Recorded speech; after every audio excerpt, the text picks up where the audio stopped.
Thank you for this generous introduction. It's wonderful to be here, and it's my pleasure to share my ongoing work with you on death and thinking about the death in the context of your workshop on creating and recreating the self. So thank you for this opportunity. So they told me not to block the screen. I'm just trying to make sure maybe I should move in this direction, right? All right.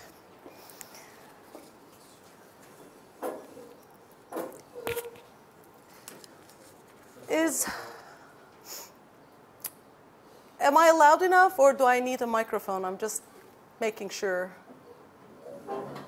You can hear me? Yep. Great. All right. Death is a universal human experience. There is, of course, nothing more integral to the human experience than death. Death is what gives meaning to life, what shapes memory and history. And as historians, our job is partly to speak to the dead or make the dead speak to us. We do this by various means, but mostly by spending a good many hours reading texts written by dead people to understand their values, thoughts, worldviews, judgments, and feelings. Today I'm going to share my research on death in early modern Ottoman society in relation to the body and creation of the self. First, I will show the pervasiveness of death in the life of early modern Ottoman society by surveying major death events, major mortality events, in particular in Istanbul, because this was where death was most visible. Then I will contrast this, the pervasiveness of death, as we know from the historical experience, with the current neglect of death as a topic of study in the current historiography, and invite us to rethink why this is the case. And finally, I will share some preliminary thoughts on how we can explore death in early modern Ottoman history.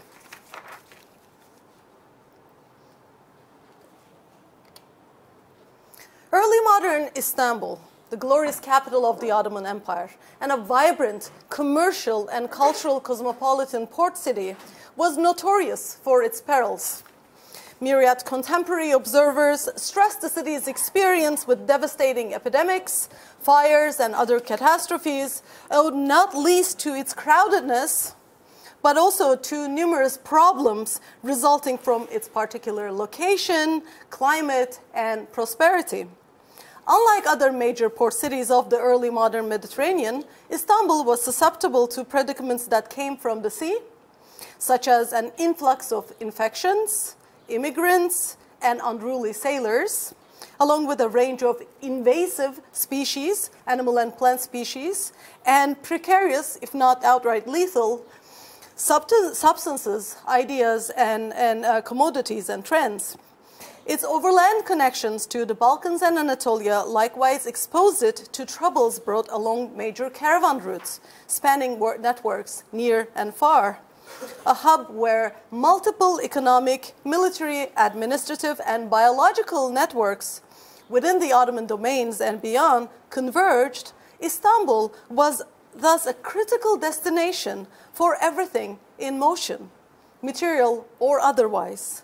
In the same way it received goods, capital, people, knowledge, and talent, it attracted disease and death. Throughout the early modern period, the city's tribulations intensified, proportionate to its growing number of bodies it hosted. As its population increased, problems of housing, sustenance, poverty, unrest, and crime escalated, along with fires, plagues, and mass mortality crises instigated by such whims of nature as earthquakes, floods, and weather events. In other words, Istanbul's rising affluence and prosperity came at the cost of untimely death for many of its residents and visitors alike. Even though I focus on the experience of death and mass mortality events in the case of early modern Istanbul, it is somewhat possible to extend this to other major urban centers of the empire. But my work so far covers only Istanbul, and I apologize for that. And I'm looking forward to feedback from the audience. Hence, Istanbul was as much the capital of death as it was of the empire's blossoming lives. Arguably, more people died in Istanbul and its surroundings than anywhere else in the empire's vast landholdings in the early modern era.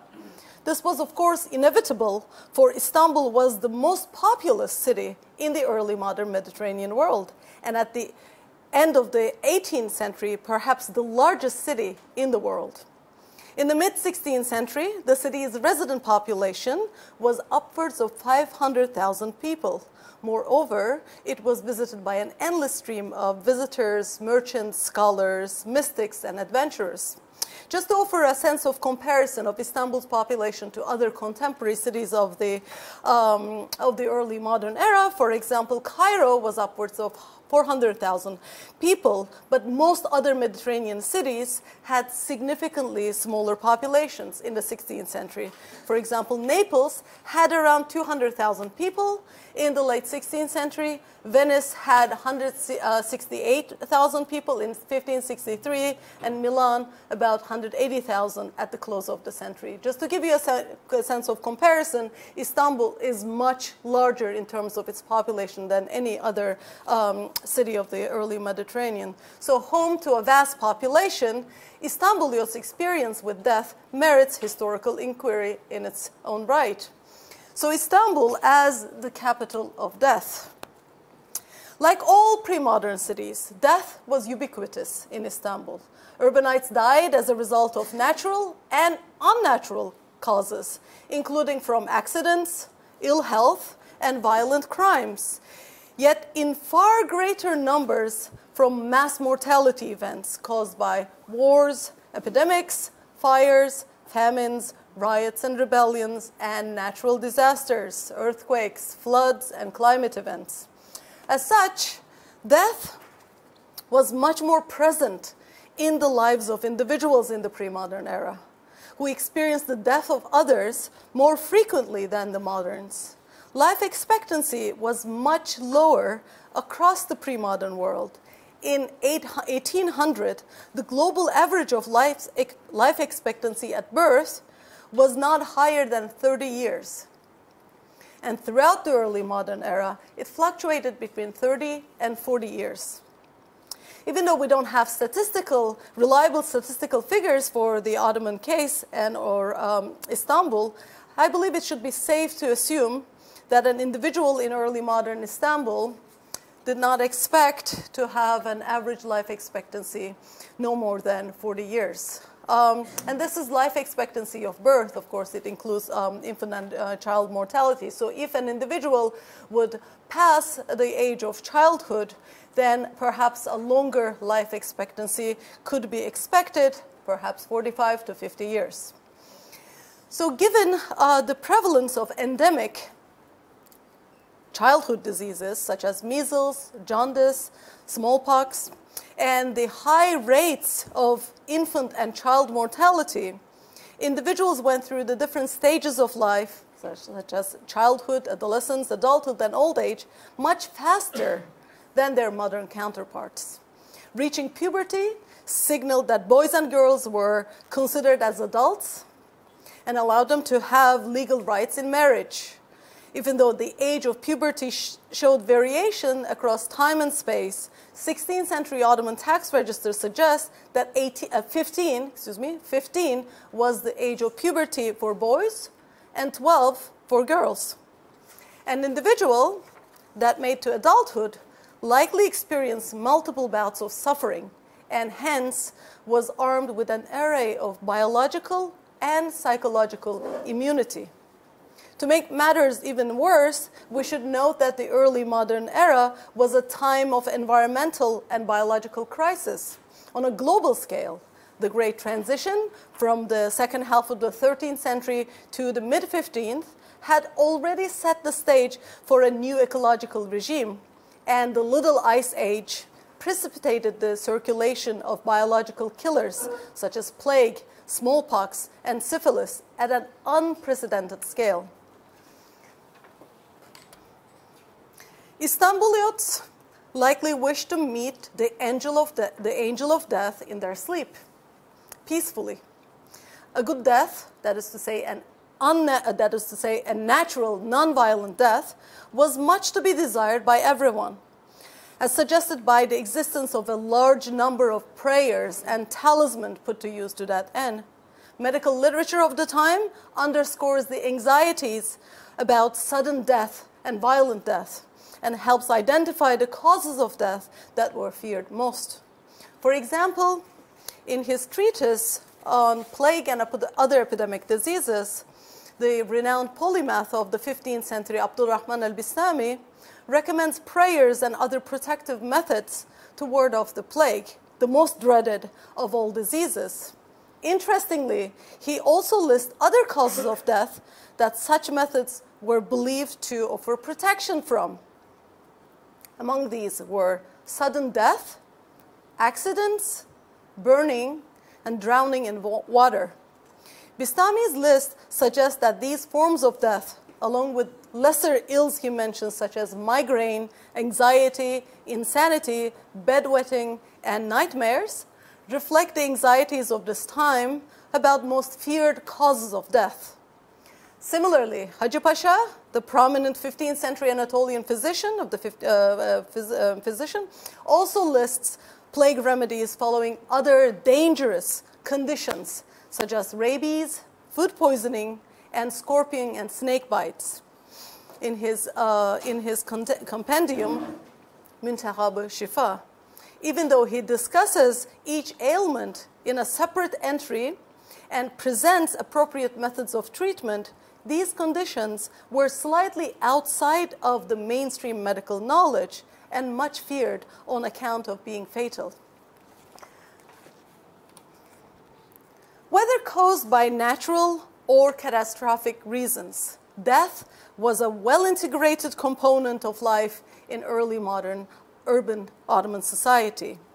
Despite continuous efforts of the Ottoman administration to separate the physical space of the dead and the living by moving communal graveyards outside the city walls, regulating burials, and imposing control over interment procedures, death was still very much part and parcel of urban life. It was fully present in the sensory landscape of the city. The experience of death was freely accessible to the living, not only to the close family members who prepared the deceased for interment by washing the body and shrouding the deceased, but also to other members of the community. Even though different funerary customs followed by the city's different confessional communities, and here we have some images about different burial practices of funerary practice of different religious groups, death was largely visible. In the case of course, funeral prayers and processions, interment as public events, it was tangible. Individuals carried the coffin of the deceased on their shoulders and threw soil on the grave. And death was smellable because we have evidence, mention of burning of incense during funeral processions and using of flowers. And it was audible. Announcements were announcements of death from mosques, prayers during funerals were made, and there were also in some cases weepers. So we know that it was very much integrated to the sensory realm of the citizens. So from helping carry the coffin to digging and covering the grave, the process was a time when members of the family and community could take part in to say their last farewell to the deceased and pray for the salvation of their soul. Arguably, death was a constant in the sensorial realm of the city's residents, with graveyards scattered across the city. this was especially true for the imperial elite, who often left behind pious endowments, waqfs, to be remembered after their deaths. So a few scenes from funerary scenes from the Ottoman sultans. Okay, maybe we can leave it this one. Istanbuliots were connected to the city's deceased residents in many ways. They lived alongside the city's dead, the honorary citizens of Istanbul. Cemeteries, both within the city walls and outside of it, emerged as spaces of contemplation and remembrance of the dead, but simultaneously of celebration of life. Tombs of religious dignitaries and Sufi leaders became local shrines that Istanbuliots visited to seek their blessings and intercession. The dead were often conjured up in the cultural imagination of the learned Ottomans. Teachers, Sufi sheikhs, poets, and biographers embraced the dead as part of their own cultural world, connecting with past lives, using them as models or guides for their problems. One manifestation of this attitude is the proliferation of literary genres in the early modern period, such as biographies of Ottoman poets, Sufis, and other learned men, whose explicit goal was to revive the memory of learned men of the past and celebrate their accomplishments. So let's take a look at the major mortality events in the history of Istanbul. It is not my intention to offer an exhaustive list of all the great fires and epidemics and plagues in the city's history, but it may be helpful to mention just a few to give you a sense of the scale and the impact of such occurrences in the city's history. It is perhaps possible to categorize them into three different categories. Such would be forces of nature, which includes, of course, earthquakes and floods, biological killers, plagues and epidemics, or as a third category, urban perils, fires, riots, and crimes. So just taking a look at these mass mortality events very briefly, perhaps it's important to mention that earthquakes have been an important event in the history of the city, of course, even before the Ottoman conquest of the city, and many major earthquakes hit Istanbul during the Ottoman period, perhaps the most significant one being the earthquake of 1509, which is remembered in Ottoman sources as the Little Doomsday, and it is recorded as many as 5,000 people may have lost their life during this outbreak. And here we have a representation of the city soon after this earthquake, and we see at least some minaret of mosques showing as destroyed. We have other depictions from Istanbul's experience from major earthquakes. Here we see the representation of the earthquake of 1556. And of course, earthquakes also caused major loss in property, destruction of houses, as well as mosques and other buildings, and at times city walls. Other natural events are also marked in the city's history by the contemporary chroniclers of the time. Sometimes we hear the mention of major climate events, comets, floods, and these are topics that we can read in the contemporary chronicles, and so we have evidence about a number of important natural disasters that Istanbul went through during the early modern period. And for biological killers, of course, we can mention a number of epidemic and endemic diseases, but I would like to emphasize the importance of plague among such biological killers in the history of early modern Istanbul.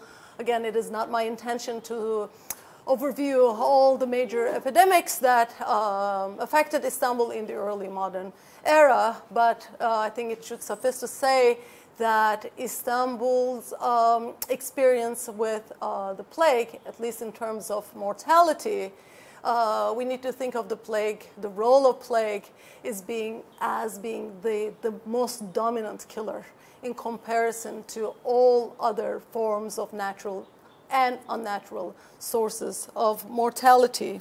We have a number of outbreaks recorded in the case of Ottoman Istanbul, and the experience with plague epidemics and mortality is something that is very much part of the historical picture as we see its representation in the historical documents pertaining to the history of plague in the Ottoman Empire. In fact, the earliest registers about death count come from early 16th century Ottoman records, and it may even be important to point out that these records preceded the systematic death registers kept in Venice and other Italian cities. And in fact, the bills of mortality in London would start much later, towards the end of the 17th century.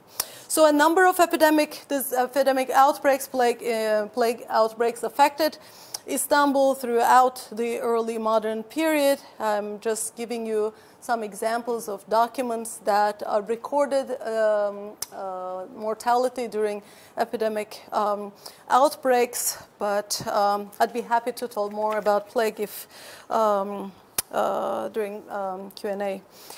So I'll just skip over that for the time being. So fires, riots, and other types of crime that affected Istanbul. Of course, very important fires in the city's history need to be mentioned, mostly on account of houses being, wood houses being the major form of structure. So we have evidence of a number of fires that devastated the city houses and, of course, killed a number of people each time.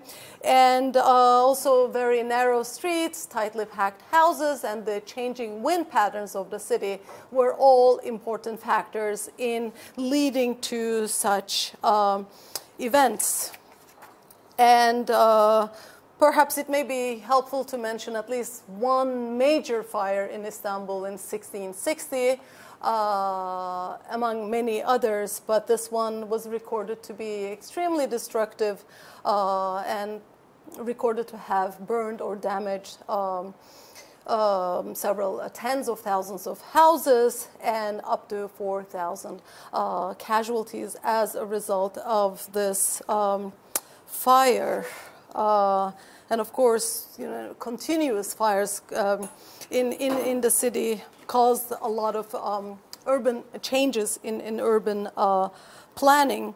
Perhaps in addition to these major forms of or sources of mortality, we can also talk about crime in this context briefly. And of course, crime and urban unrest made Istanbul a locus of violent death.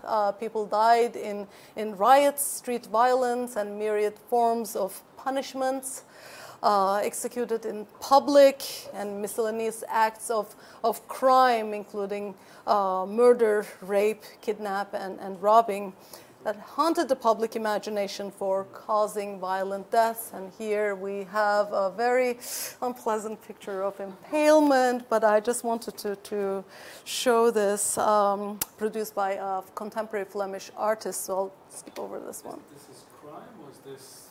Well, I mean, source of punishment, and just, I would argue that it added to Istanbul's, the violence or the damage inflicted on the bodies, and perhaps, of course, it's not really, in that sense, a crime, but it's part of the larger scene of mortality, I would argue. So together, crime and urban unrest made Istanbul a very dangerous city. And in fact, some groups of people were notoriously associated with violent behavior and crime.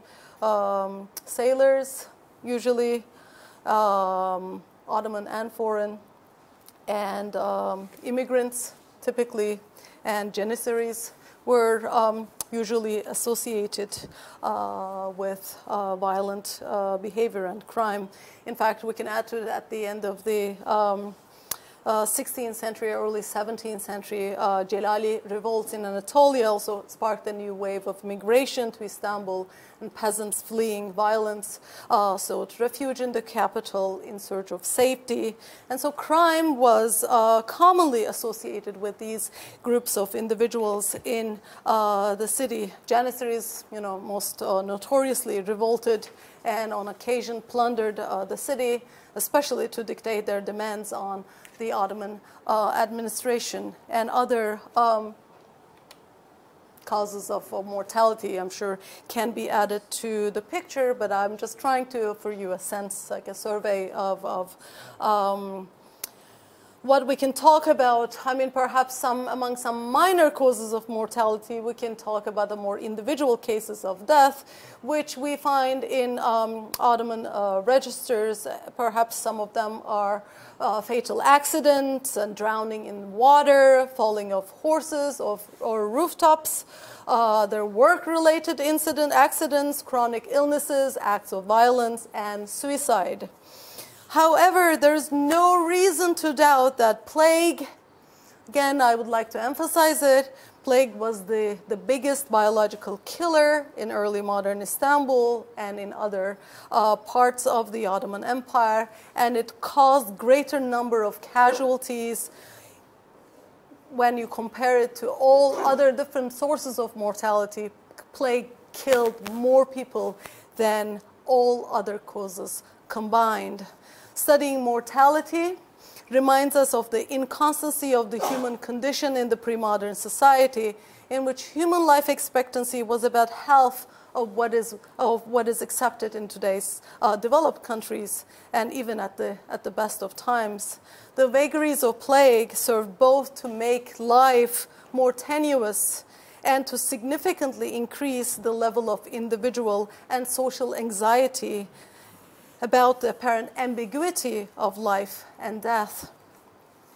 So having surveyed at least briefly the different types of mortality that affected early modern Istanbul, perhaps we can now question the historiography and how historians of the Ottoman Empire and historians in general treated death in the historical scholarship. So despite the ubiquitousness of death in early modern Istanbul, this is not something that can be easily gleaned from historical scholarship. There are several fine studies on various aspects of death in the Ottoman scholarship. For example, there's a growing number of studies on mortality events such as natural disasters. Questions pertaining to death and mortality speak to the fields of urban, social, and cultural history and history of daily life, and have been integrated to such perspectives, especially in the case of Istanbul. But we have mostly works on cemeteries, burials, and tombstones as invaluable subjects to be studied in the history of death and dying in the Ottoman scholarship. There's also some work being done on attitudes toward death, thoughts on the afterlife and the place of the dead in Ottoman cultural imagination, but these are mostly based on literary and narrative historical sources, as well as tombstones. Nevertheless, I believe it remains to be said that death still continues to be one of the most neglected aspects of Istanbul's past, waiting to be fully integrated to other aspects of Ottoman urban history. We might wonder about the causes of this neglect and ask why this topic did not become established as part of the mainstream historiography. I mean, I can offer a few reasons of why this may be the case, but I don't think this is peculiar to Ottoman scholarship, and there is, generally speaking, death studies an underdeveloped field. So in general, death studies is an underdeveloped field because for a long time, medicine, psychology, sociology, anthropology, as well as law, education, literature were the areas that explored death more commonly, but the knowledge produced by these fields was mostly for the purpose of serving clinicians, social workers, and health professionals in issues relating to death and dying and problems pertaining to the management of it. And most recently, I think we see the integration of new methods of study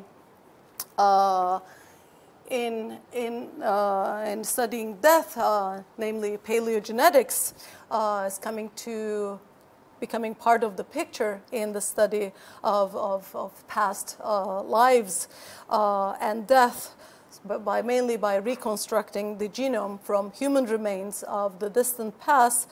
And in fact, this is a very interesting time to see the progress and development in the study of paleogenetics. And access to aDNA material has been a major competition between different labs. And as we see, most of the individuals that had been studied so far are from Europe. Everything is green here, comes from Europe. For social and cultural historians, death is still a somewhat underdeveloped area of study. Historians of Europe started paying greater attention to death since the 1970s and 80s, even though earlier historical scholarship on the history of death in Europe tried to construct a narrative of a distinct linear progress from primitive to modern death. More recent scholarship complicated these narratives by emphasizing the intertwined role of breaks and continuities that shaped this process, in particular with respect to the role of religion, magic, and science. Yet it is still telling that we have this field as such an underdeveloped field of study and not really well integrated to the rest of the historical scholarship. First of all, I think it's important to think about the role of modern bias. Modern materialistic approaches to death really don't get us very far. Our modern aversion to death is certainly keeping us from exploring this as a topic of historical inquiry. But how do we overcome this bias? How do we overcome our modern conceptions of death in studying it as a subject, as a historical subject? As historians, perhaps we need to take our sources more seriously. Ottomans, we as Ottoman historians, we need to pay closer attention to how the Ottomans themselves saw death and thought about it and how they conceived it. And perhaps more importantly, the idea of death was part of life. It was imminent and it was everywhere. So perhaps these should be main insights to lead future studies. But how do we situate death and death studies within Ottoman studies? Most of the work done so far gives us information about graveyards, more about typologies of epitaphs and inscriptions and types of tombstones. But we also read about emotions, pain of separation from loved ones or early death that is available in the current scholarship. Of course, one can study the material aspect of death and dying by looking at practices of recording the death, how many died, the more materialistic aspects, how many died, how many were buried, who was buried, where, when, and how, management of dead bodies, how counting, transporting, burying the dead took place, counting practices and management of the dead, as I mentioned earlier, in Ottoman sources, something that can be traceable and a very interesting source of information to study death. Likewise, the economy of death, calculus of death, and experiences of death and dying can be studied to produce a cultural history of death in early modern Ottoman society. In addition, perhaps also sensory histories of death to go along with the more material and cultural aspects of death can be explored.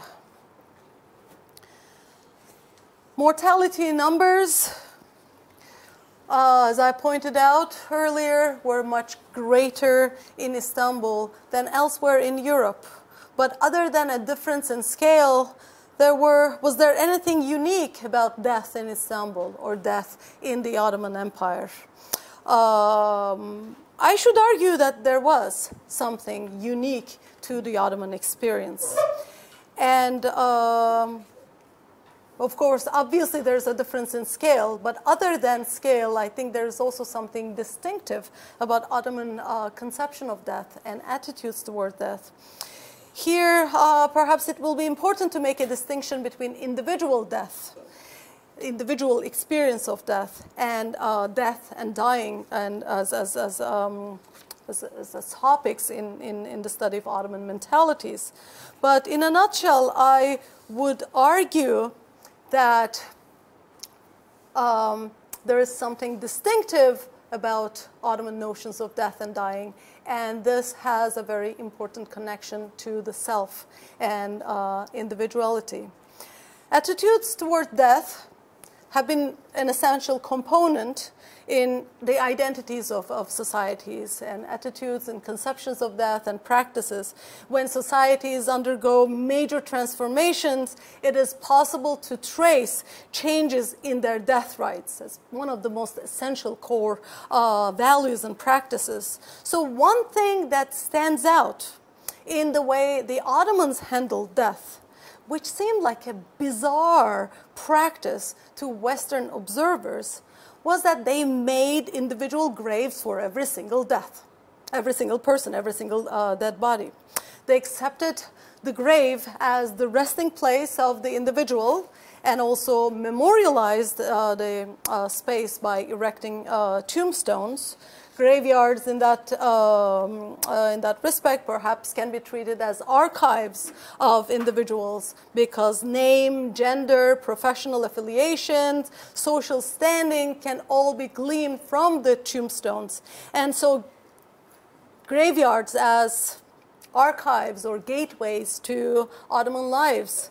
But the fact that every individual had their own space dug and used for every deceased body was so striking to early modern European observers that some commented on this bizarre practice as follows: if they continue like this, some European observers say this clearly, the whole city will soon be a massive grave, a mass grave, because of the population of the city, and especially such major mortality events like the plague. But perhaps such comments were not totally surprising. You're talking about times of mass mortality? Times of mass mortality in particular. Still individual. I've been working for this, like trying to locate, to see if there were any mass graves, not only in Ottoman Istanbul, but just in major Ottoman cities for the last 10 to 15 years. And there is no evidence of a mass grave. And it is extremely surprising, even at the height of outbreaks.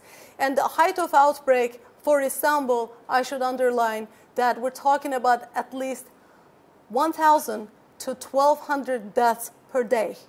is this logistically possible? Exactly. That's the question. I mean, we're talking about something really significant, and it would require a very sophisticated organization, manpower, investment to support and to make this possible. How do you make the city a clean urban space for the health of the living, and how to remove the dead bodies outside of the city walls promptly? And there is clear evidence that even times of mass mortality, they don't do mass graves. So this was surprising to the European observers because the common practice at the time in Europe was that the same burial spot could be used for multiple bodies. This was done by removing the bones of an individual and then burying other individuals on top during standard times and during events of high mass mortality. Of course, there is evidence for plague pits or mass graves.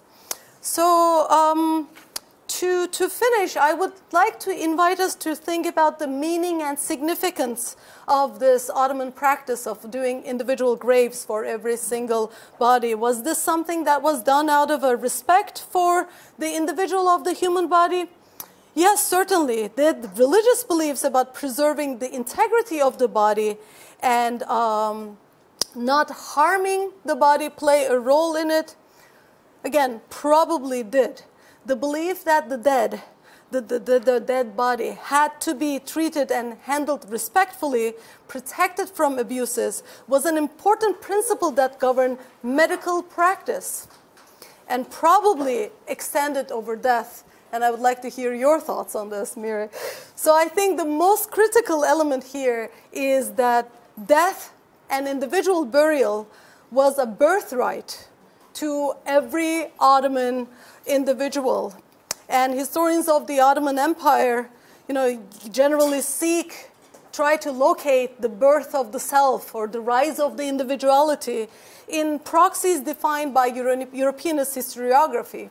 We often tend to take our cues from the debates and discussions going on in Europeanist historiography and kind of try to locate them in Ottoman history. So hence debates about the rise of individuality often focus on things like first-person narratives. And again, we have evidence of that first-person narratives were produced in Ottoman learned circles.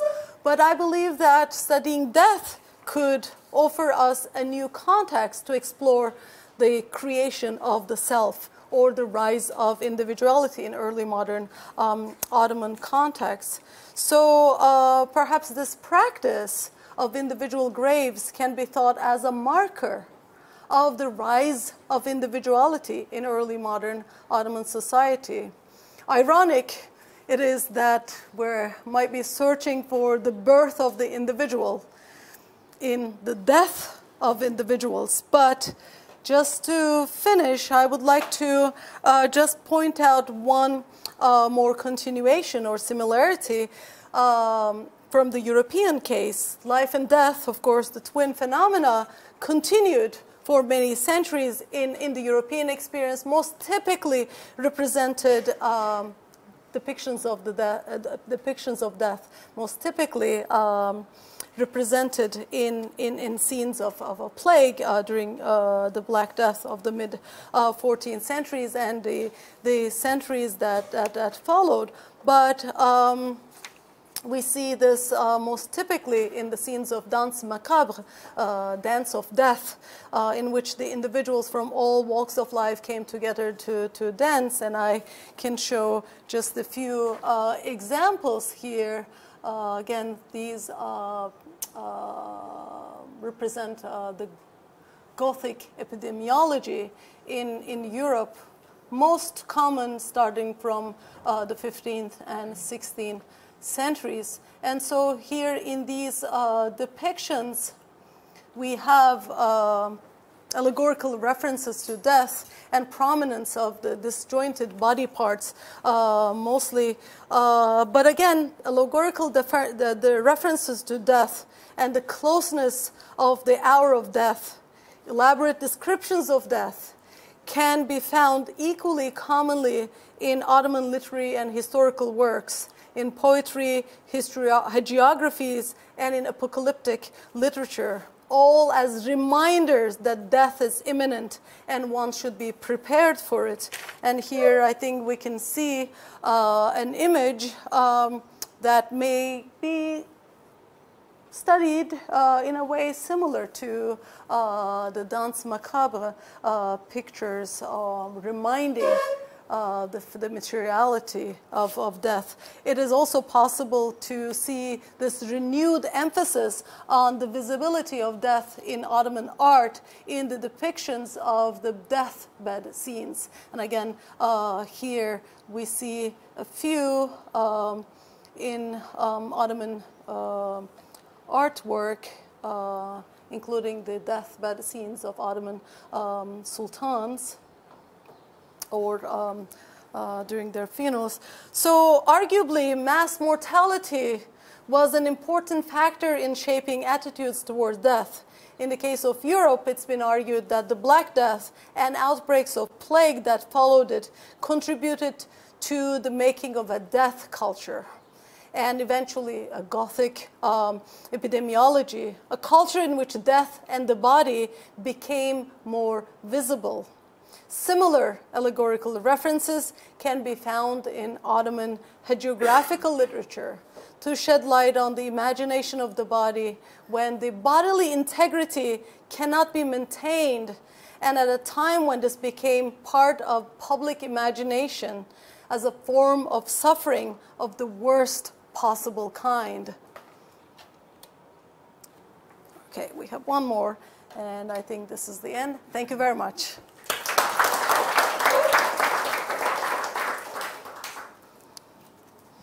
Please. Why don't I start just to please.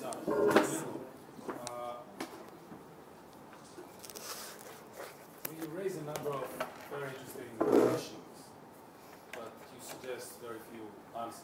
Good, yes, absolutely. So I'm waiting for you to help me with the answers. Let me suggest two things that okay. come to my mind. The first is that you seem to connect individual graves with sort of the rise, perhaps, of individuality. But it seems that in those cases, both in Europe and in the Ottoman Empire, the normal practice was individual burial. If it proves anything, it proves that public health or public disposal of the dead in the Ottoman Empire was much better. Because if they could work it out in the West, they would have buried each person individually. They did not. There was no ideology of mass burial. It just so happened because they couldn't work it out. So that's one thing. The other thing you say, you seem to, I can understand,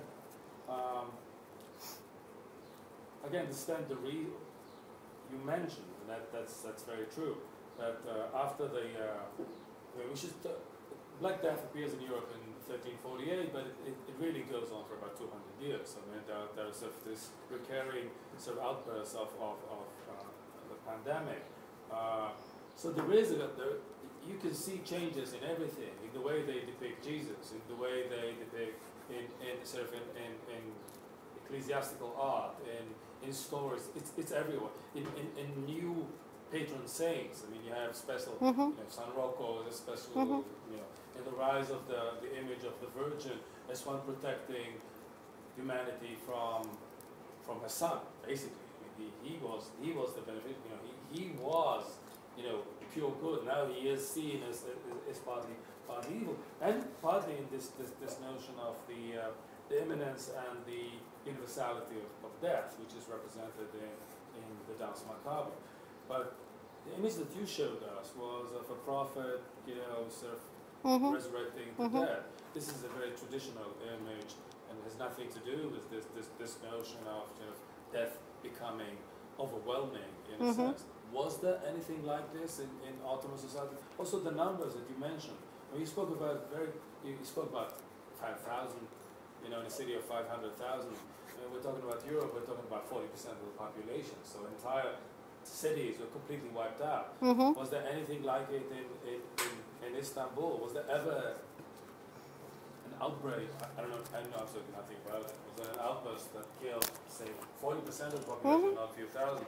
And if so, in what way did it change, if you want, the culture of death? Because you raise this as something to be studied. Sure, you know something about it that you can share with us.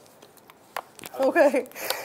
You asked me a lot of questions. I'll try to do what I can, but let me start with plague.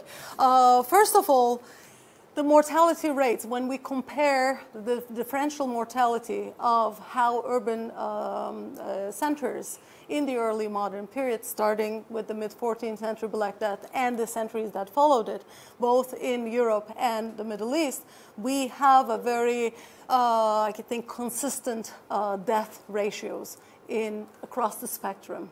So when I mentioned 1,000 deaths daily, this would amount to, this would continue. Typically in Istanbul, you would have the height of the epidemic in late spring to early summer months. This means that even if in a very conservative calculation, we could arrive to somewhere between 50 to 60,000 deaths in each outbreak. And of course, this is in the major ones, and the minor ones could have resulted in lesser number of mortality.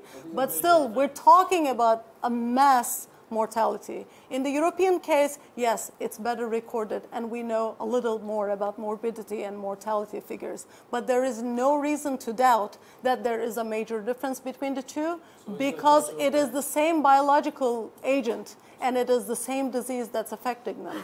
So major mortality. So that, I think we can be sure of that. When we go back to your question of the Black Death affecting Europe, and then, but only for 2 centuries, you said, I think there is now a change in the way the historiography of what we call the second pandemic is reconstructed. The second pandemic being the outbreaks of plague that started with the Black Death in the mid-14th century, and when it ended is actually not, there is no agreement among historians about when it ended. Typically, in the more conventional historiography, you see like the Great Plague of London, 1665, or the Plague of Marseille, 1720, as the end of the second pandemic. It was not. There's evidence that it continued in southern Europe, in some Italian cities, until the 18th century.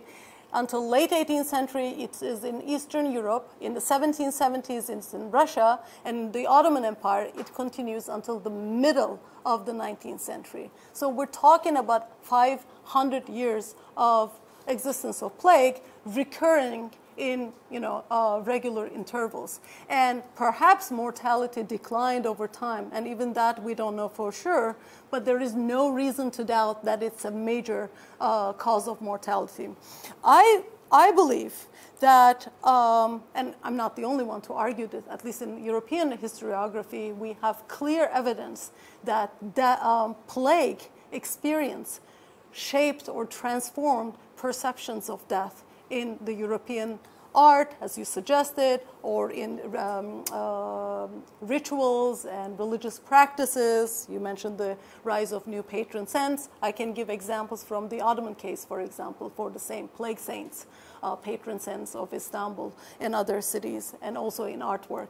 In reference to the scene of resurrection, I put it in particular because it's a late 16th century example. Yes, it comes from a religious motif, and the depiction there really has clear references to resurrection and prophetic story, the narrative that but there is something that is new in that.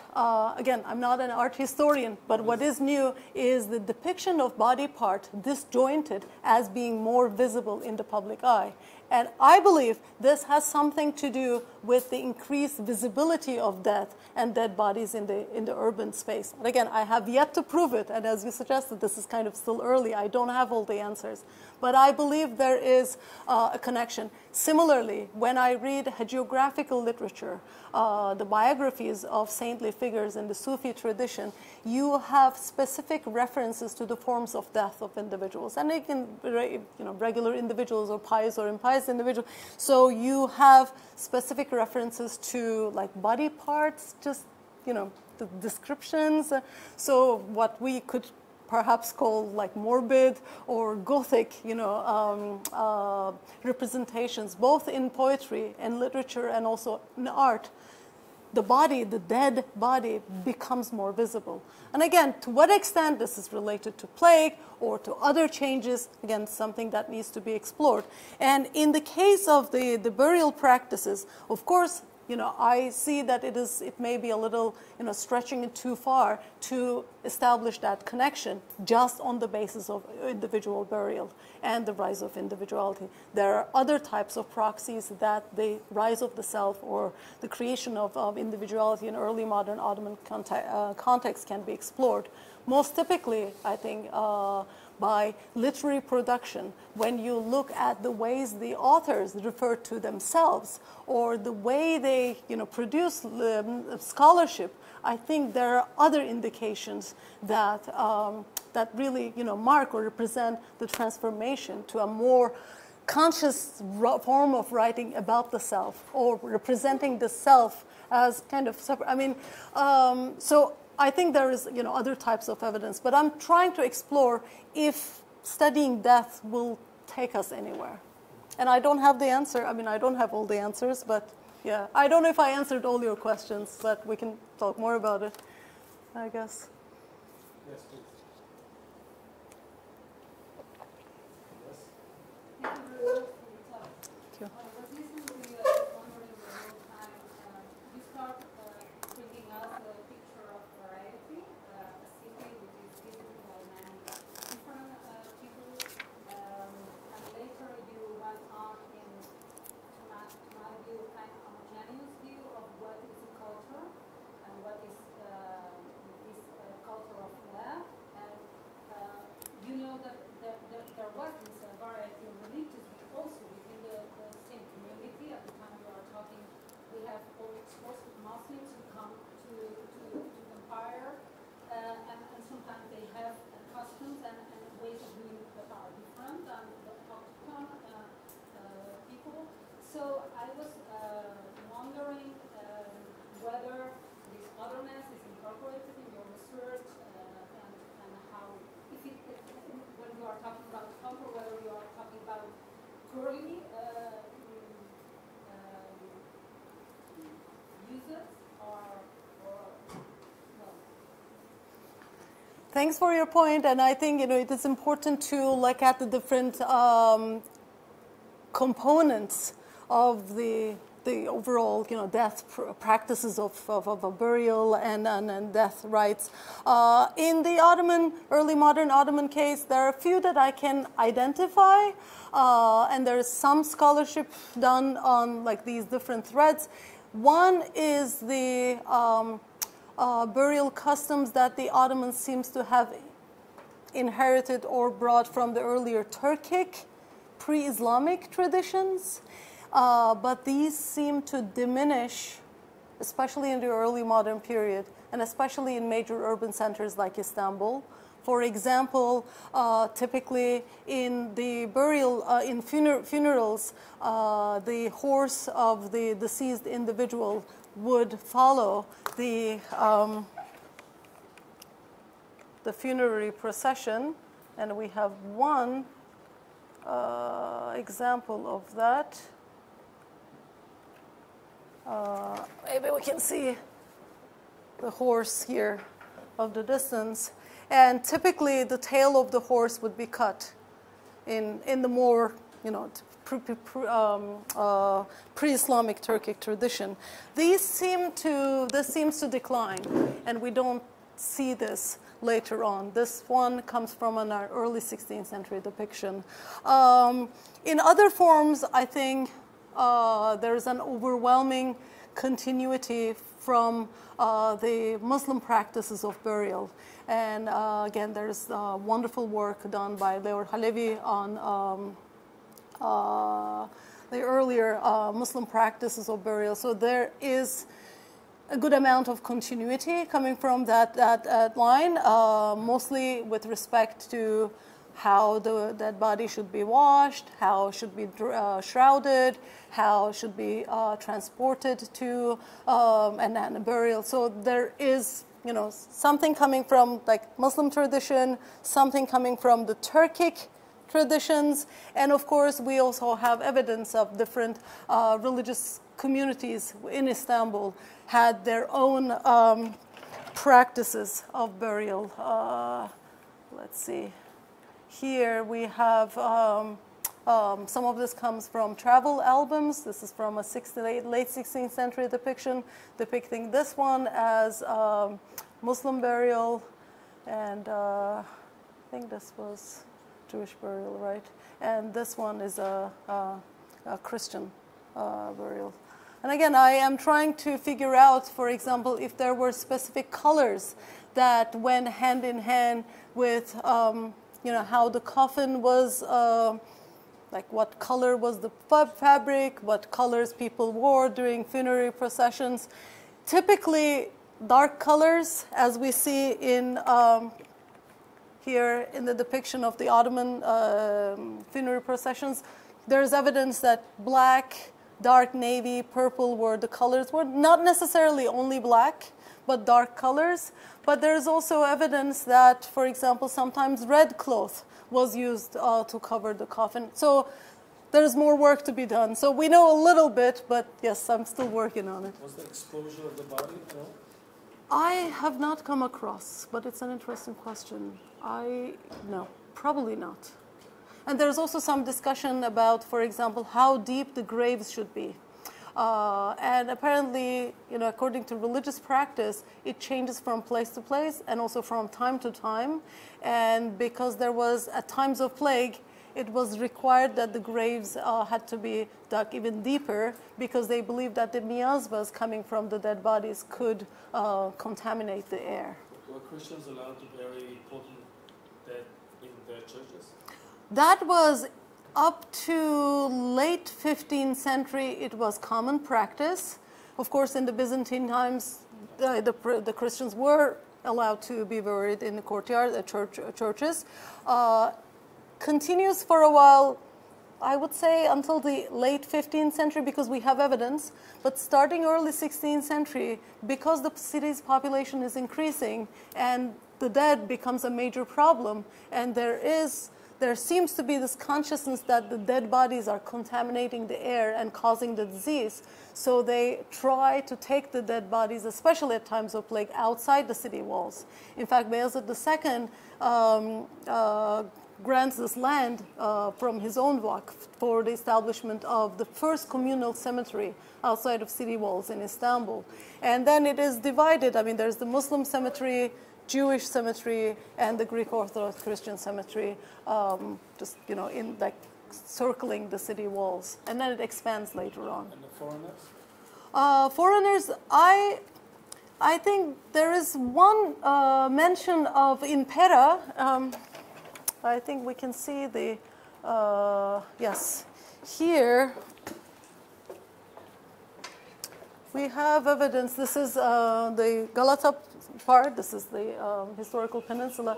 So we can actually see these graveyards. And then later on, this is from 1530s. Later on, it expands to the hills of Galata. And most typically for like ambassadorial representatives of European states, there is evidence that they were buried around the hill, Taksim Square, and around that area. So I think, as far as I know, that was the location reserved for the European merchants and ambassadors and other elite. Thank you, Nükhet, for a fascinating, very thought-provoking. Thank you. In fact. So, continuing on with both your idea of individuality, and then the whole notion of the dead as being ever present and death being ever present. So two things.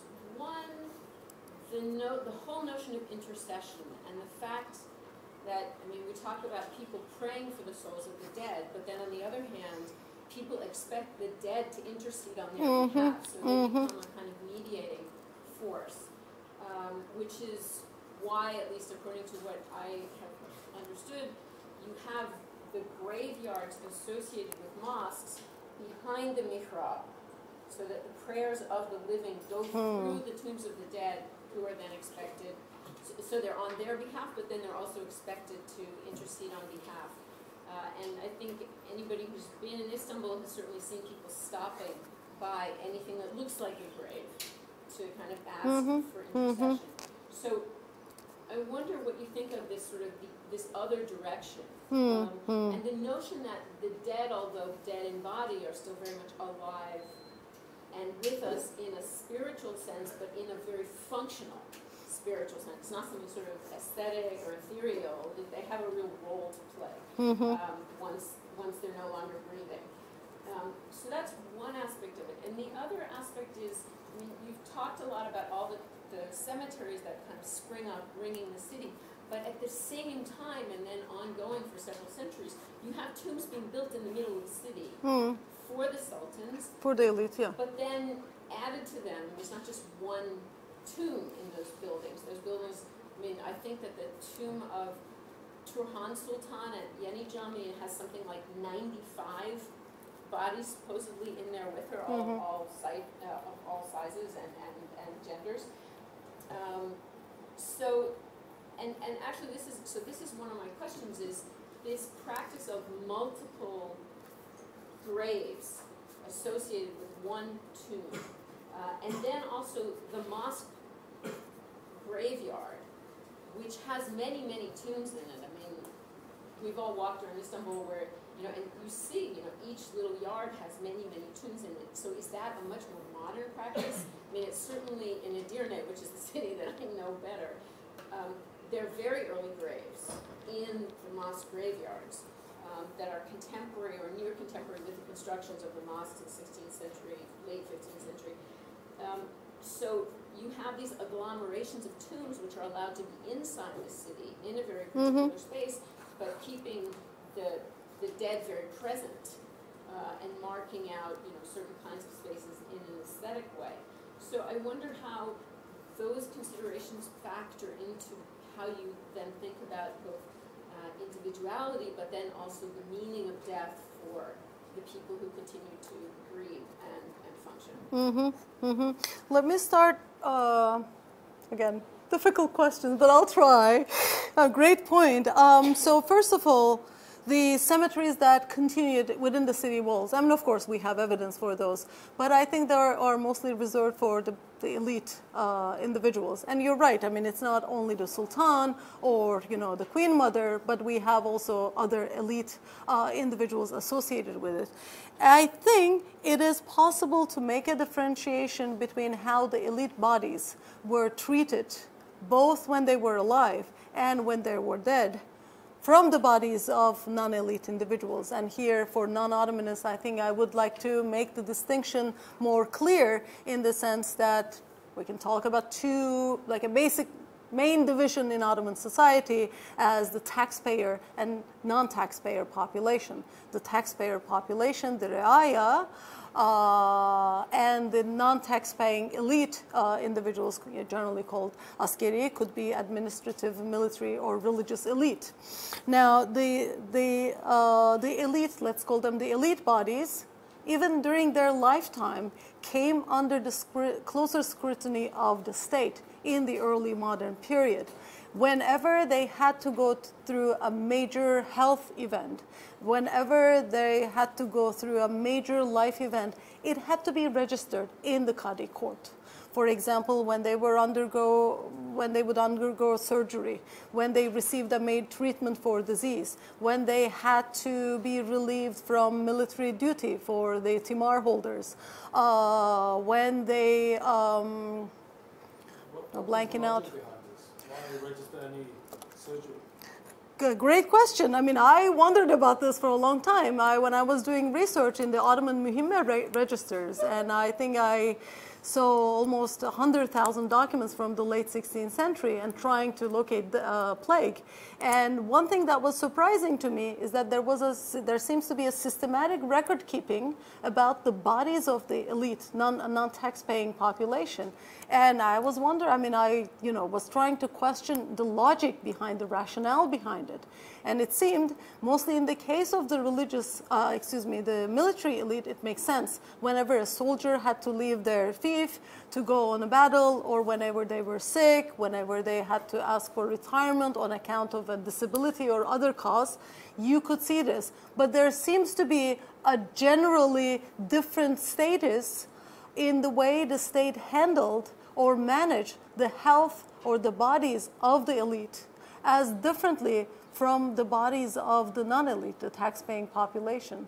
So if we take this as a general guide, I think it is not surprising that the bodies of the elite, when they die, is treated differently from the bodies of the non-elite. So, and of course, they had the privileges that the other, non-elite individuals did not have. So in that sense, I think, because of that, they could be buried within the city walls.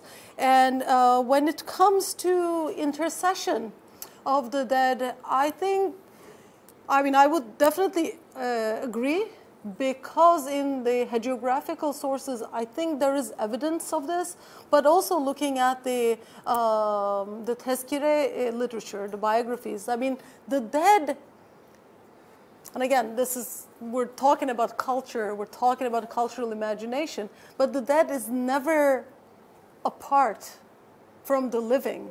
And there seems to be a much closer connection or dialogue, and like even the way the dead is talked about, how they appear in dreams, for example, is as if they're timeless. So that's something that I find, very interesting in reference of how the dead are evoked in stories and storytelling and other cultural references to the dead. But most typically in hagiographies, I think intercession of the dead is, of course, most typically in the case of Prophet Muhammad, but also other religious, major religious figures of Sufi saints, past or current, they're invoked in this imagination. So again, I think hagiographies would be a great source to talk about it. So the powers, the spiritual powers of a Sufi master is not limited to the physical body, and I think there are multiple ways of seeing this. So yes, the dead also could be, in that way, functional and accessible. So all these like tombs and shrines within the city. And still the practice continues of just praying for their souls, but also for individuals, Yes, yeah. Is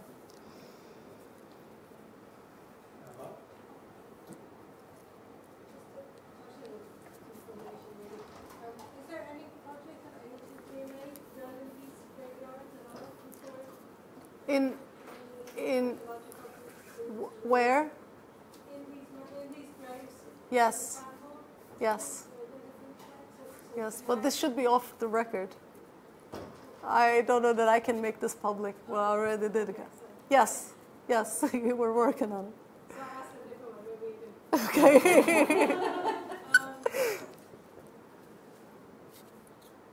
terms of how these graveyards are set, do you have any information that would identify the basis of gender or age?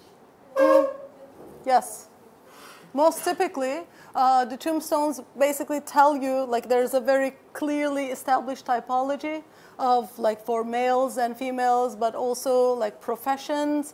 You can learn a lot about the lives of the individuals on the basis of tombstones, but also the epithet also, it could tell you a little more about it. So perhaps not always, but I mean, age, gender, and profession most typically. They're mentioned on the tombstone? Yeah. And also the shape, maybe we can have some examples here if let's see. Do we have any here? Shape of the tombstone. I don't know that. No, I'm not sure that the shape of the grave. No, probably from the tombstone. I hope we have a few examples here. I thought I did. Okay, I'll try to include this. Yeah. Next time, maybe. Yeah. Huh. Okay, maybe we have a few here. Not very visible, right? For example, the headgear is represented here. You know, this will be a male. For women, there's, you know, mostly kind of like a curve to the tombstone, or like the headgear, yeah, or flowers mostly. And there are other ways of telling, but for example, this would be, you know, typically for a male. So there is, you know, it's possible to tell. Thank you. On the lecture, the very interesting lecture, it seemed to me that you're talking about two aspects of death which are connected but not correlated. Mm-hmm. And these are the danger of death and the presence of death in static meaning. Mm-hmm. Because I think they're not correlated. We can see, for example, a very close one in Jerusalem, where death is very present. When we look at people Jews from all around the Mediterranean, even more today, having to be buried in the Zaytun Valley, and it doesn't mean that Jerusalem is more. The people who live there are more exposed to dangers of death. It seems to me like two different aspects of death that worth discussing as different aspects. And in the case of danger, Istanbul is clearly a marine society. And do you refer in your work to the sea as a source of danger, as a source of trouble, as something that shaped the selfhood? You talked about the sea as Yeah, of course. Yeah, I mean, I think you're right to suggest that like danger of death and perhaps pervasiveness or visibility of death might be thought as like separate threads. So I take your point, but I would still say that it is dangerous to think along modern lines to understand early modern notions of death, because today death is less and less visible and less accessible to individuals in modern society. Death is industrialized, and death is outside of our lives.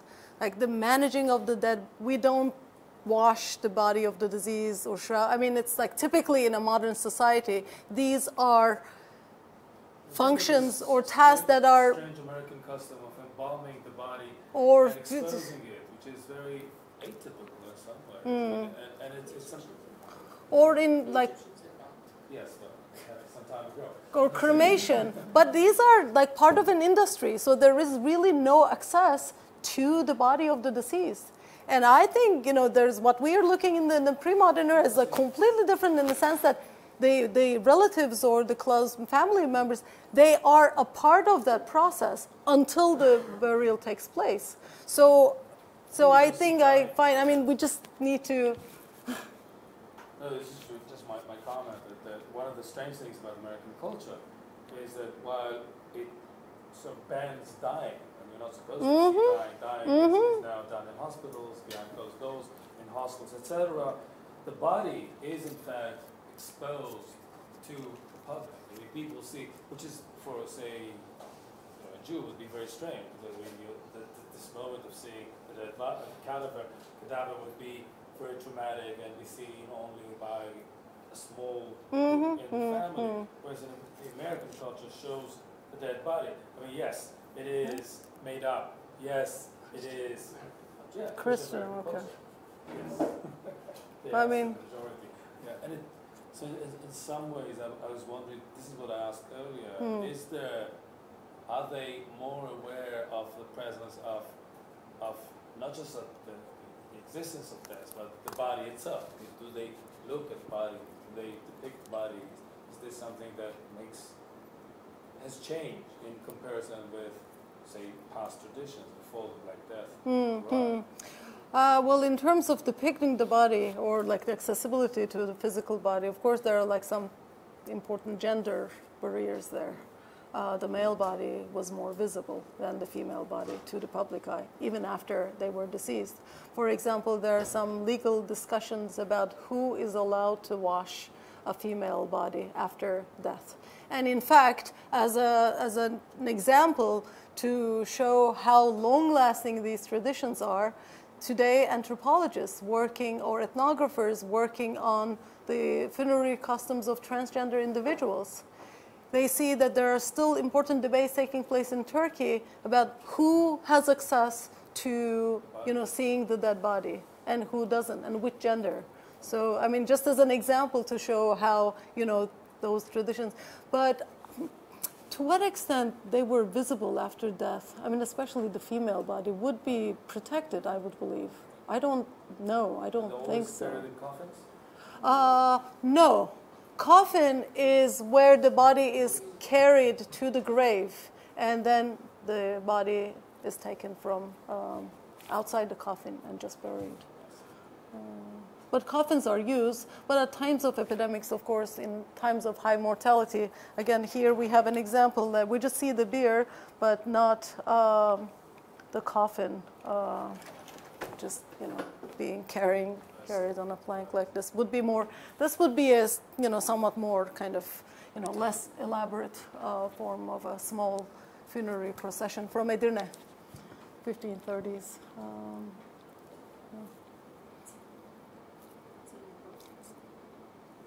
Right. Just perhaps we can find a comment from some other culture, people in East Asia. What they do in times of pandemic? Does this change things? I mean, they have plagues in China, I guess, in India. Does this change the way they look at death? Is there something like similar to what happened in the West, in the East? Mass mortality, does anything change? Do they bury differently? Do they talk about it differently? Is it depicted differently?